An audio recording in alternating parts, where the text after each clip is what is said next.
Good morning all of student. हमने अभी तक जिम्नोस्पर्म के जनरल कैरेक्टर में मॉर्फोलॉजी, एनाटॉमी और रिप्रोडक्शन के उस भाग का अध्ययन कर लिया है। बेसिकली हमने अब तक 5 पार्ट पढ़ लिए हैं और आज हम इसके नेक्स्ट पार्ट का अध्ययन करेंगे, पार्ट 6। ये भाग जो है वो भी रिप्रोडक्शन के संबंध है। मैं आपको फिर से एक बार रिवाइंड करा दूं कि ये भाग हमने सुविधा के लिए बनाए हैं। ओवरऑल आपको एक से लास्ट जो भी चलेगा सबको कंबाइंड ही पढ़ना है। यूट्यूब पर ज़्यादा लोड ना हो और आपको पढ़ने में बोरियत ना हो, इसीलिए इसको थोड़े से पार्ट में बांटा गया है। ये आपको ध्यान देने की बात है। हमने लास्ट वीडियो में बात की थी रिप्रोडक्शन की। हमने ये कहा कि जिम्नोस्पर्म के रिप्रोडक्टिव ऑर्गन ओव्यूल कहलाते हैं। Ovule is a female reproductive organ. यद्यपि इनको हम कॉन के रूप में रिप्रेजेंट करते हैं, तो कॉन में ही ओव्यूल लगते हैं, तो जहाँ ओव्यूल लगेंगे वो फीमेल कॉन हो जाएगा और जहाँ पर माइक्रोस्पोर लगेंगे वहाँ पर मेल कॉन हो जाएगा। ये हमने लास्ट वीडियो में बात कर ली थी। It means the complex structure of reproduction in gymnosperm is called cone और स्टोबिलस। आज हम एक एक को समझेंगे। सबसे पहले हम बात करते हैं मेल कॉन की। जिम्नोस्पर्म के अंदर हम मेल कॉन की बात करेंगे। देखिए, मेल कॉन बेसिकली एक कॉम्पैक्ट स्ट्रक्चर होती है जो एक्सिस के चारों ओर, इस प्रकार का एक एक्सिस और उसके चारों ओर माइक्रोस्पोरोफिल सर्पिलाकार क्रम में देखने को मिलती हैं। ये जो लीव्स हैं जो इसके चारों ओर हैं, ये सामान्य लीव्स नहीं हैं, ये अलग प्रकार की है जो कि रिप्रोडक्टिव लीव हैं। ये रिप्रोडक्टिव लीव कौन के अकॉर्डिंग डिसाइड होती है। जैसे हम मेल कौन की बात कर रहे हैं तो यहाँ पर इनको हम माइक्रो स्पोरोफिल कहेंगे। यह है माइक्रोस्पोरोफिल। माइक्रोस्पोरोफिल इट मीन्स, अगर हम बात करें तो माइक्रो का मतलब हो गया लघु, और उसके बाद में स्पोरोफिल की बात करें तो बात करेंगे बीजाणु पर्ण। तो ये होगी लघु बीजाणु पर्ण, माइक्रोस्पोरोफिल। प्लांट वाइज अगर हम देखें जनरली, जैसे साइकस और पाइनस फेड्रा हमारे सिलेबस में है, तो अलग अलग प्लांट के अंदर माइक्रोस्पोरोफिल की shape and size and structure अलग अलग होती हैं। लेकिन कॉमनली अगर हम इनको एक साथ पढ़ना चाहें तो स्पोरोफिल कुछ इस प्रकार की सी होती है। एक इनके अंदर वेंट्रल रीजन होता है और एक इनके अंदर डोर्सल रीजन होता है। ये जो वेंट्रल रीजन है और डोर्सल रीजन है, इसका जो बेसिस है, या इसका ये कहें कि कैटेगराइजेशन है, वो on the basis of microsporangia है। माइक्रोस्पोरेंजिया के बेसिस पर है। तो जिस साइड में माइक्रोस्पोरेंजिया लगती है वो इसकी वेंट्रल साइड हो जाएगी, और जहाँ पर माइक्रोस्पोरेंजिया नहीं लगती है वो इसकी डोर्सल साइड हो जाएगी। हम पहले, चूँकि हमारा मेन ऑब्जेक्ट माइक्रोस्पोरेंजिया को समझना है, उसी को हम समझते हैं।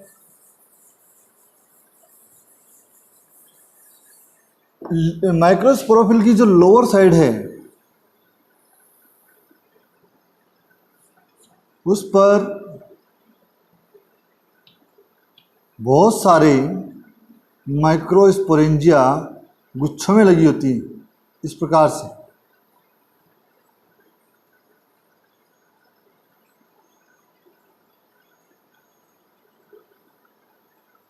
इन्हें हम सोराई कहते हैं। ये है सोराई और सोरस। सोराई बहुवचन है, प्लूरल है,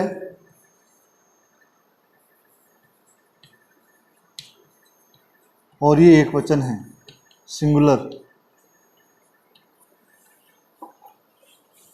जहाँ तक हम बात करें, ये एक मिडिल पेपिला है, इसके चारों ओर बहुत सारी माइक्रोस्पोरेंजिया इस प्रकार से लगी हुई होती हैं। इस व्यवस्था में होती है 5 से 7 इनके नंबर हो सकते हैं, और इनके बीच में थ्रेड होते हैं ऐसे। ये हाइग्रोस्कोपिक हेयर हैं जो कि इन माइक्रोस्पोरेंजिया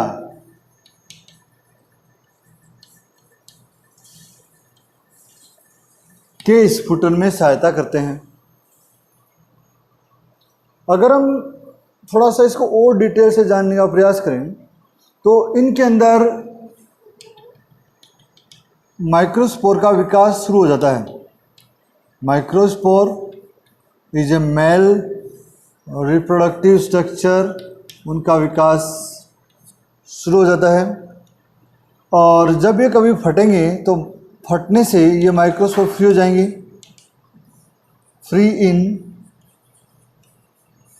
एटमॉस्फेयर।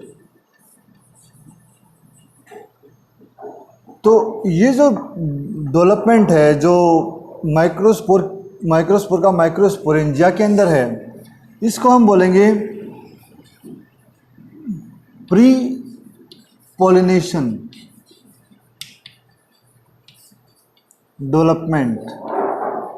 ये इम्पोर्टेंट है, इम्पोर्टेंट इसलिए भी है कि साइकस और पाइनस जो कि हमारे सिलेबस का मेन भाग है, वहाँ पर हमें क्वेश्चन पूछा जाता है, how many cells found in microsporia when they release from microsporangia.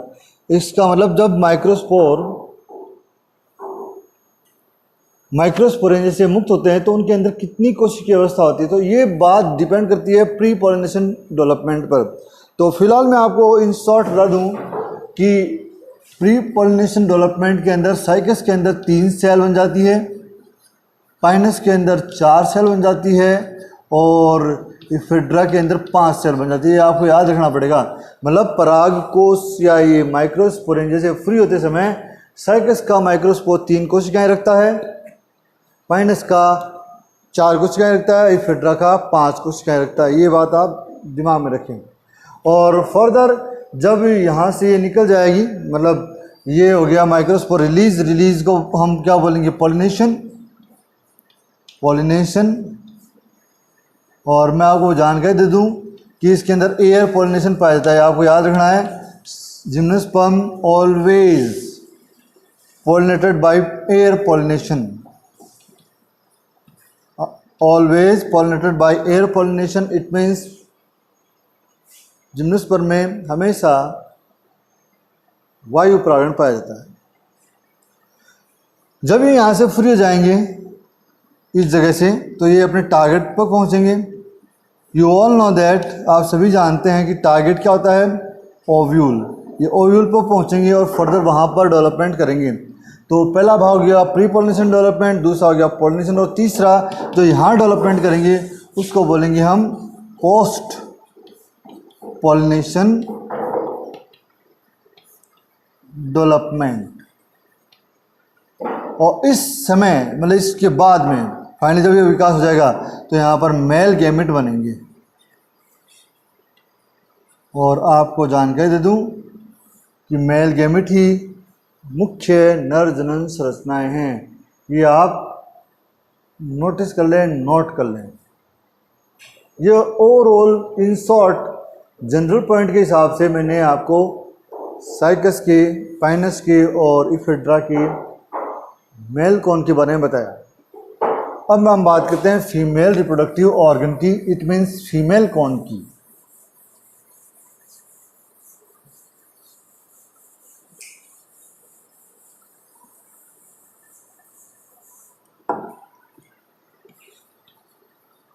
Female corn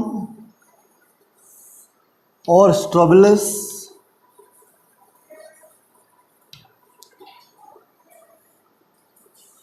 ये जो है, ये मैंने आपको बता दिया कि आपको याद रखना है कि ये साइकस में नहीं होते हैं। Cycas always have mega sporophyll, जो कि सिंपल लीव्स का मॉडिफिकेशन है। It is a modification of simple leaf. ये कुछ इस प्रकार की होती हैं, ऐसी स्पीसीज वाइज स्ट्रक्चर थोड़ा चेंज होता है। और यहाँ पर इनमें ओव्यूल लगते हैं, तो इनके ओव्यूल लीव के बेस पर लगते हैं, पेटियोल पर लगते हैं। ये आपको साइकस में ध्यान रखना होगा। इसके अलावा सभी में फीमेल कॉर्न पाया जाता है।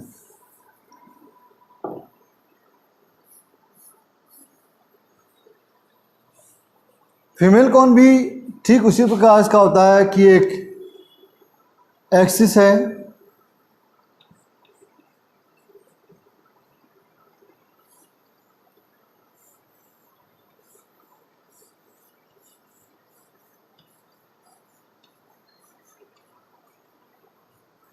एक्सिस जिसके चारों सर्पिलाकार क्रम में ये लीव्स लगी होती हैं। अब इन लीव्स को हम माइक्रो नहीं, मेगा